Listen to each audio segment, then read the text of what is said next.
ഓം നമോ ഭഗവതേ വാസുദേവായ. ഓം നമോ ഭഗവതേ നാരായണായ. നാരായണം നമസ്കൃത്യ നരം ചൈവ നരോത്തമം ദേവീം സരസ്വതീം വ്യാസം തതോ ജയ മുദീരയേത്. ഹരേ കൃഷ്ണ. എല്ലാവർക്കും മാധവത്തിലേക്ക് സ്വാഗതം. നാരായണീയം ദശകം 1 ശ്ലോകം 5.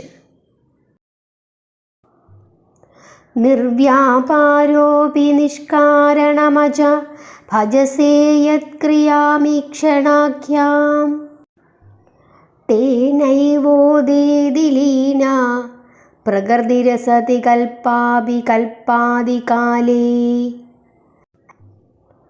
തസ്യാ സംശുദ്ധമംശം കമപി തമതിരോധായകം സത്വരൂപം സ്വത്വം ധൃത്വാ ദദാസി സ്വമഹിമ വിഭാവാകുണ്ഠ വൈകുണ്ഠരൂപം.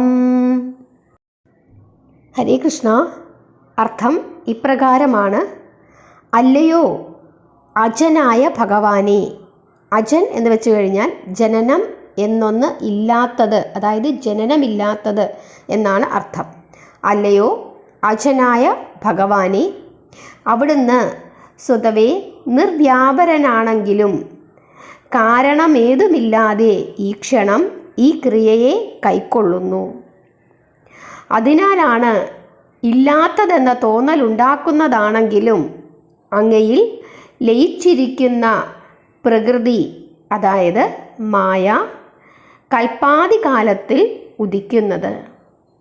സ്വമഹിമയാൽ അകുണ്ഠനായ അല്ലയോ വൈകുണ്ഠ, ആ മായയുടെ പ്രത്യക്ഷവും സംശുദ്ധവുമായ സത്വഗുണത്തെ സ്വീകരിച്ച് അവിടുന്ന് രൂപം ധരിക്കുന്നു.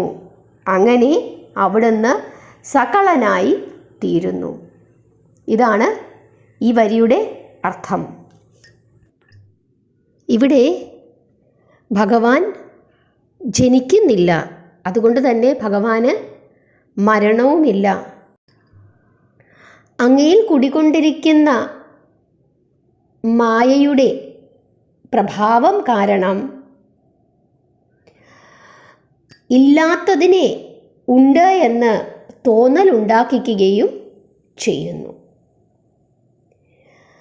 മായയുടെ സ്വത്വഗുണത്തെ സ്വീകരിച്ചുകൊണ്ട് അങ്ങ് സകലനായി ഭവിക്കുന്നു.